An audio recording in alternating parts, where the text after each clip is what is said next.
تنها 5 دقیقه پس از برخاستن از فرودگاه همه چیز به یک کابوس تبدیل شد. یک برخورد مرگبار با پرندگان، از کار افتادن هر دو موتور و تصمیمی که جان 155 نفر را نجات داد.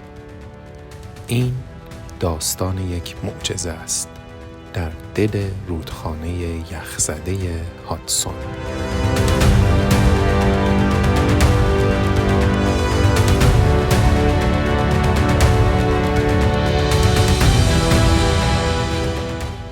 سلام، من امیر حسن هستم. شما کانال ریل کست رو میبینید. امیدوارم که حالتون خوب باشه. در ادامه به یکی از داستان‌های باور نکردنی و جذاب که در آمریکا اتفاق افتاده با هم میپردازیم. اگر ویدیو رو دوست داشتید برای دوستاتون بفرستید، کانال رو سابسکرایب کنید و اون زنگوله رو هم به صدا در میارید. پس بمونید با ما تا لحظه به لحظه این نجات غیر ممکن رو با هم ببینیم. 15 ژانویه سال 2009 دنیای هوانوردی شاهد یکی از نادرترین و درخشانترین عملیات‌های نجات هوایی شد. پرواز شماره 1549 خطوط هوایی آمریکا US Airways تنها چند دقیقه پس از برخاستن از فرودگاه لاگواردیا در نیویورک با مشکل جدی روبرو شد. اما تصمیم گیری سریع، مهارت بی‌نظیر خلبان و آرامش خدمه باعث شد که این پرواز به معجزه در رودخانه هادسون معروف بشه.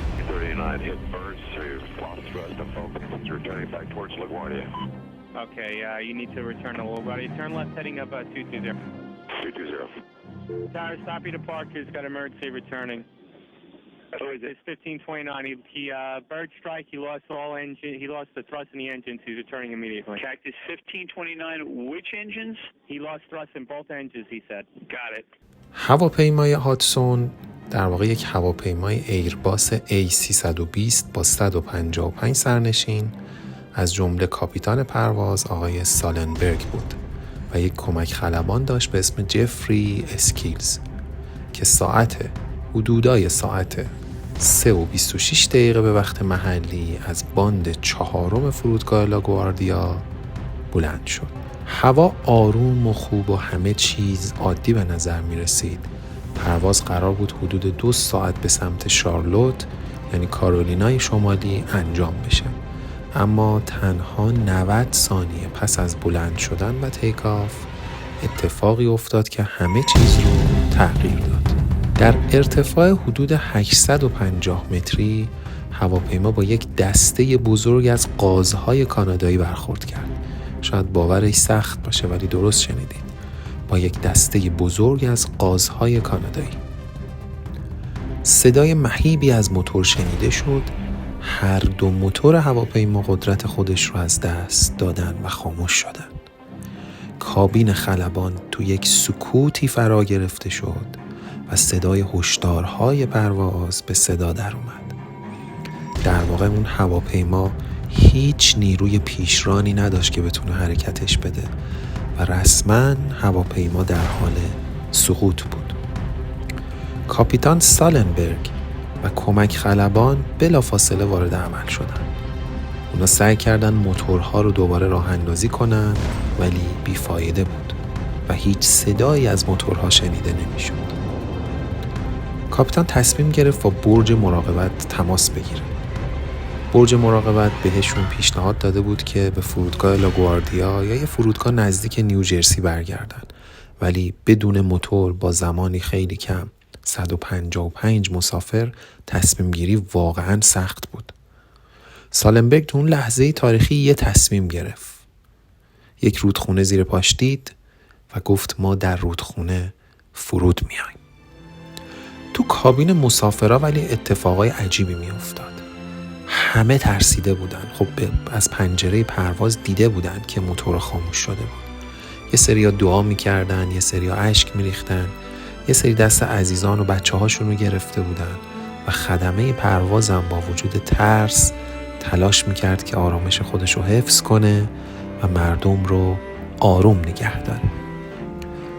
حدودای ساعت 3:31 یعنی تنها 5 دقیقه بعد از بلند شدن هواپیما با شکلی کنترل شده روی رودخونه هادسون فرود اومد. فرودی که در دنیای هوانوردی بی‌نظیرترین فرود به حساب می اومد. هواپیما غوطه‌ور تو آب بدون شکستن جایی از بدنه، بدون حتی یک انفجار و مهمتر از همه سرنشینان پرواز زنده بودند. بلافاصله قایق‌ها، کشتی‌ها، هلیکوپترها و امدادگرا تنها تو چند دقیقه خودشون رو به محل رسوندن. مسافرها روی بالهای هواپیما ایستاده بودن، برخی‌ها تو آب سرد رفته بودن. دمای هوا حدوداً -2 درجه زیر صفر بود، اما نجات و عملیات نجات شروع شده بود. تو 24 دقیقه همه 155 نفر مسافر، اونایی که تو آب افتاده بودن، اونایی که رو بال بودن، اونایی که رو پرواز بودن، داخل خود هواپیما نجات پیدا کردن و فقط چند نفر دچار یک جراحت جزئی شدن. اما این حادثه و این داستان باور نکردنی به یکی از نقاط عطف ایمنی هوانوردی تبدیل شد.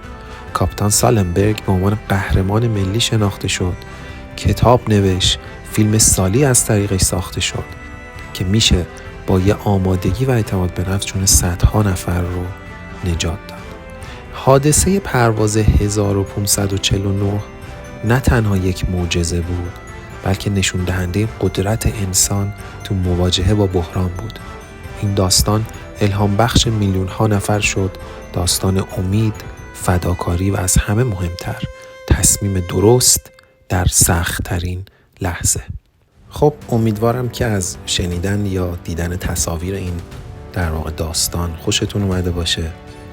اگر که دوست داشتید و اگر دوست دارید که از این طریق محتوا لذت ببرید، کانال منو سابسکرایب کنید، زنگوله رو فشار بدین و البته فراموش نکنید که لایک کنید.